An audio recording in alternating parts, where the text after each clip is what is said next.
Hey guys, it's your boy LOZA. I'm here to say thank you so much for 1,000 subscribers. It's absolutely crazy. I didn't think it would get to this point on the channel, so it just feels surreal. So thank you once again. On another note, 60% of y'all who are watching aren't subscribed. What is that? Come on guys, hit that motherfucking sub button. You know it helps me and it costs you nothing, so if you could do that, that would be sweet. One more thing before we get into the video. This man won't be in the deck profile, though he can be sided in. So you can just take out something in the side for him if you want it to beat Flounder, because I did elaborate earlier in a couple of videos how Sigma does let you beat Flounder very easily. Anyway, let's go on with the deck profile. Alright, here we are guys with the Fat Diviner list. I've been testing for a little while and this is what feels the most comfortable. You'll notice that I've opted for Tzolk'in, Herald, and Crystal Wing. I think they're the best options. You can play Beatrice, you can play Sigma, you can play a bunch of other things, really. Divine opens up heaps. You can even play Alt Entity and Atis. I just felt the extra deck was really tight and this is what I settled on. If you have any questions, let me know down in the comments because we're not going to talk about the deck too much today. A lot of people know what the core does, so I'm just going to explain the weird tech cards. Let's talk about artworks. Dark Magician using the new artwork. I really love this artwork. For those who don't know, it's a reference to Season 0 of Yu-Gi-Oh!, the original Yu-Gi-Oh!, in which there's just one episode where Yugi plays the card game against Kaiba, and this is what the Dark Magician looks like on the card in Season 0, and I really like it because it's a more modern version of the Bandai art of Dark Magician, and it looks sweet. Red Eyes, I'm playing the new artwork we're getting as well. Once again, it's a reference to the Season 0 manga. I just love it. It looks so crazy, and like you can see the whole monster. The Blue Eyes is also here for those who haven't seen them yet, and once again, just another awesome artwork. Really dig them, so I'll be picking them up when they come out. Moving along, some people have been asking me why Dark Magician Girl and instead of Mana, because everyone knows I prefer Mana. Well, the reason is Dark Magician Girl can be summoned with Magician Souls, and it's part of the Diviner combo. The normal Diviner line is normal summoning Diviner, sending Herald of the Arclight, grabbing Illusion of Chaos, using Illusion of Chaos as effect to grab Magician Souls. We normally keep the Illusion of Chaos in the hand after that as well. So yeah, normally from there, Diviner becomes a level 6 because it sent Herald, which is a level 4, which means Magician Soul summoning Dark Magician, it's a level 6, and Diviner is now a level 6, and it's a tuner, means we can sync into Tzolk'in. Pretty much is a link, let's be real. But anyway, once we have established Tzolk'in, you do want to have a spell or trap to just set so you can actually summon that Crystal Wing. And then we want one more extender, so that's got to be our Timaeus, our Apprentice, our Fleur-de-Lis, or our trusty, where is it, Monster Reborn. Or even if we open the if we open the Sky Striker stuff, you'll do that first and then do the Diviner normal.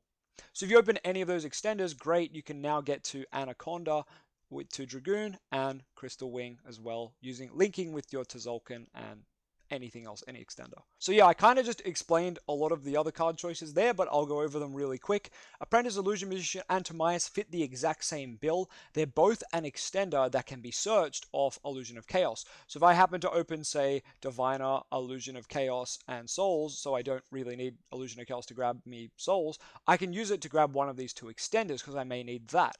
Obviously, they kind of their own niche. Apprentice can be used to just keep in the hand and prevent Dragoon from being beaten over by like access code. Or you can grab Timaeus, Dragon of Destiny, and try to make a Dark Magician the Dragon Knight play. They're both okay. The problem with these extenders is they need a discard, and no one likes that in an extender, but the thing is they're an archetype extender and we can search them. So I'm going to play them at 1 because we've got the Illusion of Chaos, so we've got 4 copies of them, but then we've got Prep as well. So we've got 7 copies of. I can't count. 7 copies of. So our last extender in the top row here is Fleur-de-Lis, and Fleur-de-Lis is just really nice because you can link your Rod or your Souls into the Artemis down here, and then Fleur-de-Lis can just come out. She's also really good going second when you use Anaconda effect. You can chain Fleur-de-Lis if your opponent allows the Anaconda effect to go through, and that means you've got Fleur-de-Lis, Anaconda, and Dragoon on the field. That's a lot of damage. When Fleur-de-Lis attacks, you can use her effect and go up to 3k, and Dragoon's also 3k as you know, and Anaconda's 500. Now if you do the mathematics, that's a little short of game. It's only 6-5 in damage, but you have a Dragoon pops, you have Dragoon negate effect potentially to get that attack, so she really helps when pushing for game. She was kind of the only part of the Dogmatica engine I wanted to bring across to this deck, because I was like, you know what, she's just a big body. Alright, one of the extenders that I missed was actually Advanced Ritual Art. Now this card is insane. It's for when you open Diviner and Illusion of Chaos.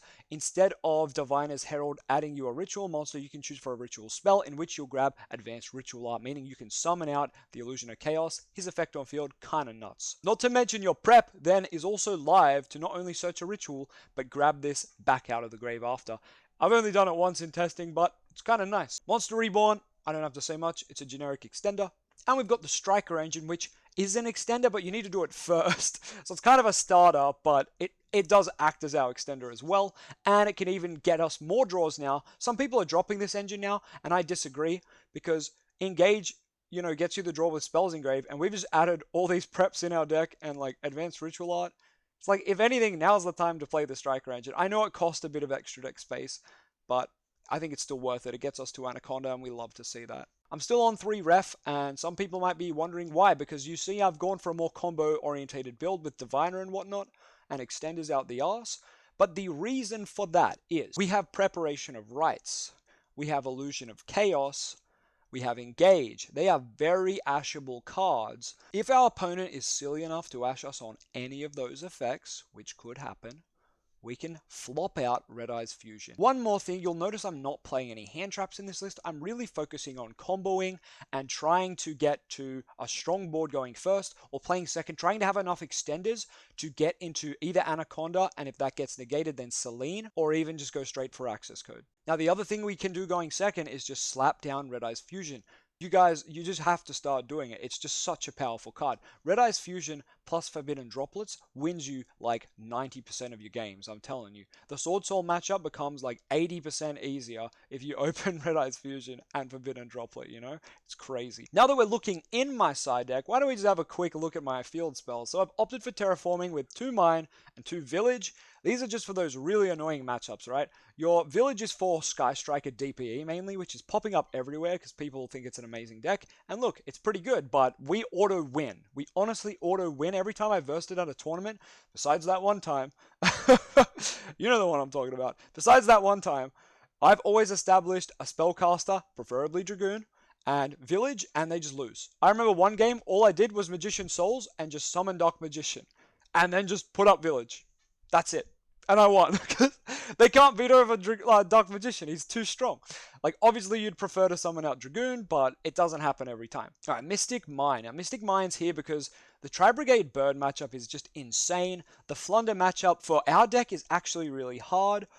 And I'm just finding there's a lot of just strong combo decks right now, like PK, for example, is floating around everywhere. So yeah, between those 3 decks just alone, PK, Flunder, and Tri-Brigade Birds, I thought, you know what, fuck it, Mystic Mine. They either have to negate it, or we get to play under Mystic Mine. And this deck plays pretty well, I want to say, under Mystic Mine. All we have to do is loop Eternal Soul and Circle, and just keep banishing the things we care about, and then eventually we'll draw a Red Eyes Fusion.